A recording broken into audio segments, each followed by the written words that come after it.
C'est faux.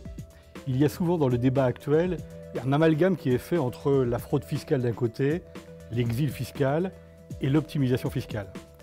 Or, s'il y a lieu de combattre avec la plus extrême sévérité la fraude fiscale, il faut tout de même rappeler que l'exil fiscal est tout à fait légal et que l'optimisation fiscale aussi, puisque rien n'oblige un contribuable français, lorsqu'il a le choix entre deux solutions, deux voies, qui s'offrent à lui, de choisir la voie la plus onéreuse.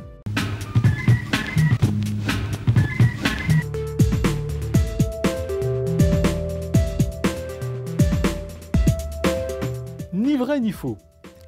Effectivement, à entendre certains hommes politiques, les niches fiscales ne peuvent pas être supprimées.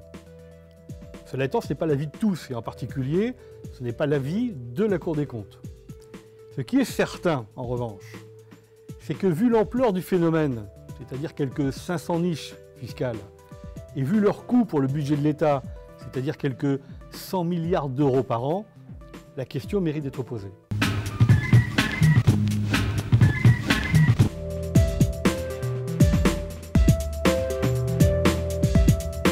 C'est faux.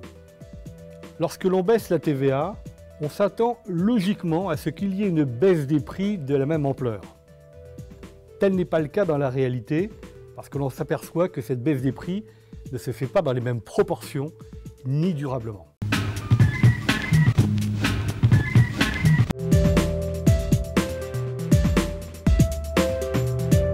C'est totalement faux. La réalité est tout autre, qui combine à la fois la complexité de la fiscalité française avec celle des conventions fiscales internationales.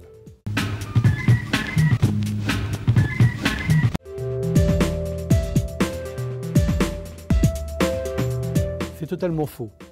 Croire que les grandes entreprises se dérobent à l'impôt et que seules les petites payent l'impôt qu'elles doivent, c'est faire un amalgame avec les GAFAM, ces grandes entreprises multinationales qui échappent effectivement, elles, à l'impôt du fait d'une législation fiscale internationale totalement inadaptée.